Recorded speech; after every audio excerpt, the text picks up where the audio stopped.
Who wants to get in the ring? You want to get in the ring? I guess Kurt's not through. You want to get in the ring with me? Welcome to Watch Mojo, and today we'll be counting down our picks for those instances where a professional wrestler was either booked poorly or did something to negatively affect their long-term career prospects. I went by the office, and that's when he wanted me to sign a paper saying that it was all my fault. I did it.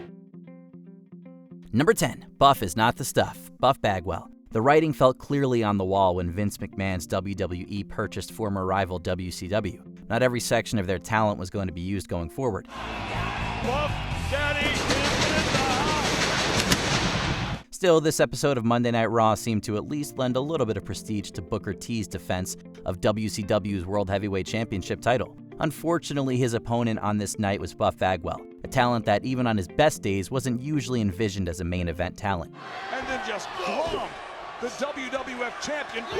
Credence was further given to this opinion once the match began in earnest, since Booker T versus Bagwell quickly unfolded into a black eye for the company. Buff clearly wasn't the stuff on this night, and he was fired from WWE soon afterwards. Look at this. He's getting the same treatment. Number 9, Kronik is unforgiven. Kronik. Brian Clark and Brian Adams weren't strangers to the WWE landscape, with the former working as Atom Bomb, and the latter as Crush. Still, their tag team pair-up of Kronik didn't seem to last long thanks to this disastrous match at Unforgiven 2001 against the Brothers of Destruction. Undertaker being manhandled. Clark was fired shortly after the contest for allegedly working unsafely in the ring, although it should be said that members of both teams were recovering from injuries. This, combined with accusations of potential ring rust on the part of Kane, were felt clearly in the ring, and the match suffered greatly as a result of these factors. Now the ring by the Undertaker. Richards tried to. Clark and Adams would eventually find redemption wrestling in Japan, but their days as WWE stars were effectively finished. Undertaker with a choke slam. Number 8, no selling the finish. Austin Aries. The professional wrestling career of Austin Aries does continue at the time of this writing, but it admittedly took a turn for the worse after this infamous appearance at Impact's Bound for Glory event in 2018. The feud between Aries and Johnny Impact during this time felt fairly personal, and it came to head after Aries no-sold the finish to the match. Starship Pain! He nailed it. Hooks the line. Aries stood up immediately after eating the pinfall, as well as Impact's finisher, Starship Pain. He's a world champion!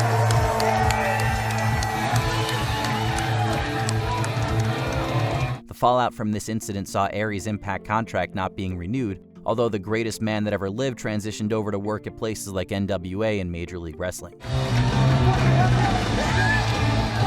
Number 7, going into business for herself, Sexy Star. There's nobody, certainly not us, that's going to accuse Dulce Maria Garcia Rivas, aka Sexy Star, of being anything less than tough stuff. Still, this incident from AAA's Triple Mania 25 in 2017 severely hurt Sexy Star's ability to book in the aftermath of a real-life shoot in the ring. Locks in that submission. That's it. He's asking her. That's it. That's it. Rivas put one of her opponents in this 4-way contest. Rosemary in a legitimate armbar, injuring the competitor and earning Sexy Star some legitimate heat in the process. You're the winner. Wait, she's refusing to let go. Rivas continued to fight, however, this time for real within the worlds of both boxing and mixed martial arts. She never lost focus. She got the win. Number 6, wrong crowd, bro, Robbie McAllister. This entry could be construed in a couple of different ways. Robbie McAllister was a member of the Highlanders, although some fans have argued that this tag team was already falling down the totem pole around March 2008. Now Hacksaw coming in and getting involved. This was when McAllister was spotted in the audience at a TNA show, an act which was frowned upon by WWE management during this time. From the entertainment world on hand here tonight at Thursday Night Impact. Well, I wonder who else is on hand. Sure, the company may cross-promote with other wrestling companies in the modern day, but some wrestling fans and journalists have pointed at this incident potentially influencing WWE's decision to release the Highlanders in August of that year.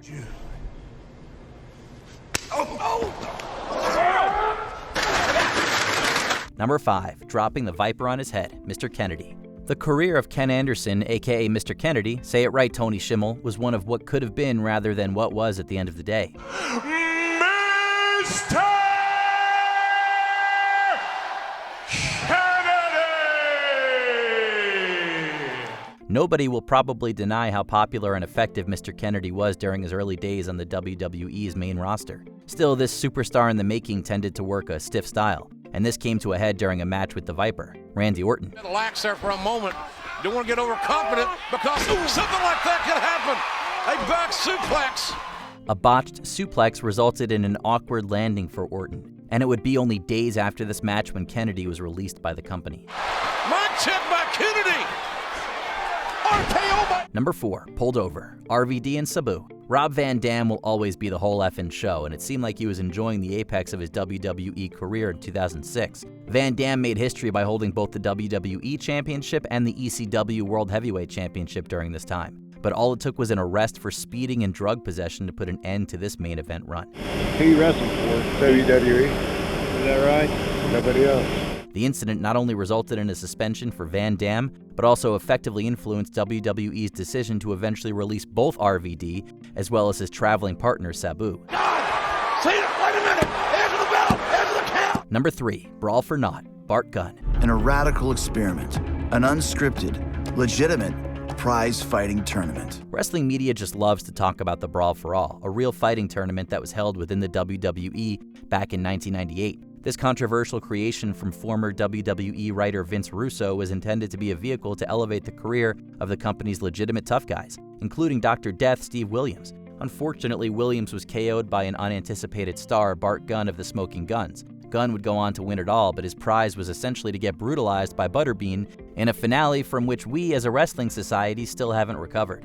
Number 2, the Stossel Slap, Dr. D. David Schultz. We admit that we probably shouldn't be celebrating any sort of physical assault in this space. Still, isn't there something satisfying about Dr. D. David Schultz slapping the taste out of the mouth of condescending 2020 reporter John Stossel? You think it's fake? The incident made headline news in 1984 after Stossel sued and claimed legitimate injuries from his encounter with Schultz. Dr. D, in the meantime, has maintained that Vince McMahon influenced his reaction to Stossel's accusations of pro wrestling being fake. I was stunned and a little scared, and that's why I crawled off. I didn't want to get hit again. This was during a time when WWE was still subject to scrutiny by New York State's Athletic Commission, and David Schultz was fired not long after this media fracas. Oh, yeah, we remember that guy. He slapped the hell out of that reporter, Dr. D. David Schultz.